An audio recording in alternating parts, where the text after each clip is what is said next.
del Padre, del Hijo y del Espíritu Santo. Amén. Queridos hermanos, otra vez les digo felices Pascuas.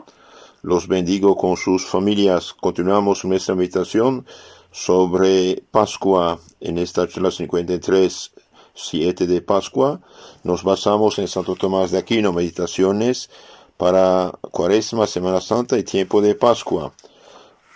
Segundo domingo de Pascua. Estando cerradas las puertas, en donde se hallaban juntos los discípulos, vino Jesús y se puso en medio y les dijo: paz a vosotros. San Juan 20:19.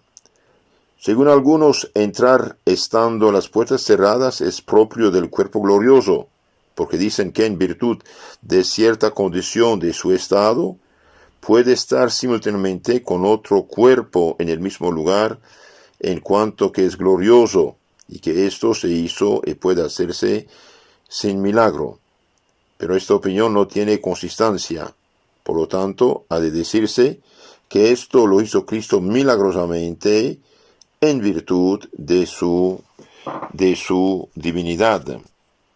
Entonces, Cristo nuestro Señor, después de la resurrección, desaparece, su cuerpo obedece totalmente a su alma. San Agustín dice: preguntas cómo pudo entrar estando las puertas cerradas. Si comprendes el modo, no es milagro.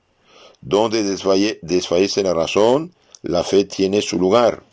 Y añade: bien pudo entrar no estando abiertas las puertas el que al nacer dejó intacta la virginidad de su madre. Así como su nacimiento de la Virgen Madre fue milagroso por virtud de su divinidad, igualmente lo fue esta entrada en el cenáculo. Con ello se da a entender místicamente que Cristo se nos aparece cuando las puertas, esto es, los sentidos exteriores, están cerrados en la oración. Mas tú, cuando ores, entra en tu aposento y cerrada la puerta, ora a tu Padre en secreto. Entonces aquí nuestro santo dice que cuando un alma tiene los sentidos cerrados al mundo exterior, y bien gusta de las cosas espirituales. Y de hecho nuestro Señor lo dice: cuando tú vas a orar, entra en tu cuarto, cierra la puerta y ora a tu Padre en silencio. El mundo materialista actual no tiene gusto de las cosas de Dios. ¿Por qué? Porque es actualmente hacia afuera. También se describe la disposición de los discípulos para que la imitemos. Estaban reunidos, lo que no está exento de misterio. Cristo vino a los que estaban reunidos. El Espíritu Santo descendió a los reunidos, porque Cristo y el Espíritu Santo no están presentes, sino aquellos que están congregados en caridad. Porque donde están 2 o 3 congregados en mi nombre, ahí estoy en medio de ellos, dijo Cristo. San Mateo 18:20. Entonces, queridos hermanos, donde hay caridad, ahí está el Espíritu Santo, ahí está el Espíritu de Dios. Y donde no hay caridad, bien, es lo otro que está.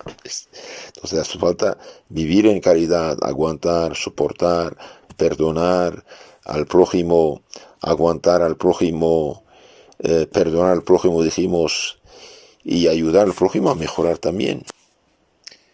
Vino Jesús y se puso en medio de los discípulos, dice el Evangelio. Él mismo vino personalmente, como les había prometido: voy y vengo a vosotros.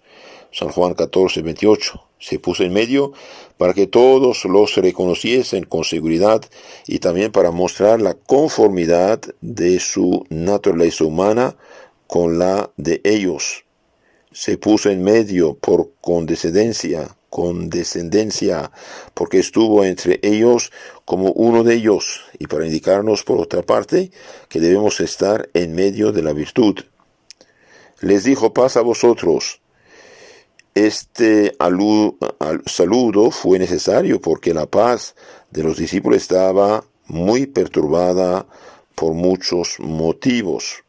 Con respecto a Dios, contra el cual habían pecado, los unos negando y los otros huyendo. Todos vosotros padeceréis escándalo en mí esta noche, había dicho Cristo, porque escrito está, herirá al pastor y se descarriarán las ovejas del rebaño. San Mateo 26:31. Contra esto les propuso la paz de la reconciliación con Dios. Fuimos reconciliados con Dios por la muerte de su Hijo. Romanos 5:10. Fuimos reconciliados con Dios por la muerte de su Hijo. Esta reconciliación la llevó a cabo por su pasión. Queridos hermanos, en este mismo capítulo 20 de San Juan, donde Cristo aparece, allí mismo come con ellos y después les da el Espíritu Santo, diciendo, reciben el Espíritu Santo, a quienes perdonaré sus pecados quedan perdonados, y a quienes retienen quedan retenidos. Entonces aquí vemos que nuestro Señor sí dio su vida por nosotros. Sí, lo que dice San Pablo es la verdad total. Fuimos reconciliados con Dios por la muerte de su Hijo, Romanos 5:10. Pero esta reconciliación, esta salvación de Cristo llega a nuestras almas mediante, no así porque yo digo y viene, mediante la Iglesia, mediante los santos sacramentos, reciben el Espíritu Santo. ¿A quién dijo esto? A las 12 columnas de la Iglesia, que son los apóstoles. A quienes perdonan los pecados quedan perdonados, y a quienes retienen quedan retenidos. San Juan 20:23. Entonces, esto de yo acepté Cristo y estoy salvo y mi nombre está en el libro de la vida, y esto no, esto es protestante, es falso. Creer en Cristo, claro que sí, pero también hacer lo que dijo Cristo, decir sus pecados al sacerdote para recibir el perdón. Con respecto a todos los apóstoles estaban perturbados con respecto a Dios, aquí reciben el perdón, también perturbados respecto a ellos mismos, porque estaban tristes, vacilantes en la fe, y también les propuso esta paz. Mucha paz para los que aman tu ley. Salmo 118, 165. Finalmente, con respecto a las personas exteriores, pues sufrían persecución de parte de los judíos, y contra esto les dice la paz a vosotros, paz a vosotros. Todo esto lo dice Santo Tomás de Aquino en su comentario del Evangelio de San Juan, capítulo 20. Entonces nuestro Señor resucitado aparece a las santas mujeres, aparece a la Magdalena, aparece a los discípulos de Emaús, aparece a los apóstoles, y va a comer con ellos y hablar con ellos y abrirles la mente, dice el capítulo 24 de San Lucas, les abrió la mente para que entendiesen las Escrituras, y también después de comer en su presencia, les da el Espíritu Santo. Es muy importante. Reciben el Espíritu Santo. A quienes perdonan los pecados quedan perdonados, y a quienes retienen quedan retenidos. Este es sumamente importante, como dije, de no falsificar el Evangelio. Nuestro Señor sí murió por nuestros pecados, pero dejó la Iglesia como continuadora de su obra, continuadora.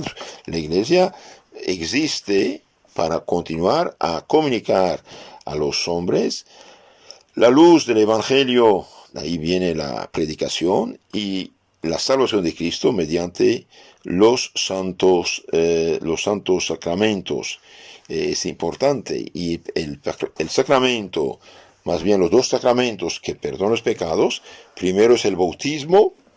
No solo borra el pecado original, también los pecados personales si la persona es adulta. Y si después del bautismo uno ha pecado, bien, nos dejó este tesoro extraordinario que nos da la paz de Dios, que abre la puerta del cielo, cierra la del infierno, nos hace hijos de Dios. Es el perdón de los pecados mediante la confesión. Esto de confesarse directamente con Dios y no confesarse con un hombre pecador como uno, es calumnia protestante. Un doctor puede tener peste, puede tener sida, puede tener cáncer, puede tener lepra, y puede inyectar uno. Aunque un sacerdote sea pobre pecador, bien, recibe el poder de perdonar. Es Cristo que perdona mediante el sacerdote. Pero decir que todos están mal también no es justo, no es correcto. Es Cristo que mediante la Iglesia, el sacerdote, perdona nuestros pecados. Queridos hermanos, donde el protestantismo logra eliminar más bien la humildad cristiana porque finalmente querer confesarse con Dios contradice el Evangelio y es orgullo, porque Dios dijo otra cosa. Donde no hay confesión, donde no hay sacerdocio, la gente se hincha de orgullo. Cuidado, estos pobres católicos aquí en las tierras hispanas, también africanas, son católicos sedientes, hambrientos de Dios, y como por desgracia en esta crisis en unos lugares no han recibido la formación adecuada, entonces descubren lo que era suyo porque la vida de nosotros, y piensan haberse hecho protestantes, pobres de ellos, pero los intoxican con la Biblia. La Biblia es libro santo de la Iglesia Católica y es la Iglesia que debe explicarnos lo que significa la Biblia. Entonces, el perdón de los pecados, la paz del Señor viene a nuestra alma mediante la Iglesia, los santos sacramentos y no de otro modo. Les aconsejo, para conocer mejor su fe católica, reenviar estas charlas a sus contactos y suscribirse al canal que se llama Catecismo Católico Tradicional. Ahí usted va a encontrar toda la explicación de la fe, el credo, mandamientos, sacramentos, y Dios mediante daremos un resumen también de la Biblia y de la historia de la Iglesia. Los bendigo con sus familias. En nombre del Padre, del Hijo y del Espíritu Santo. Amén.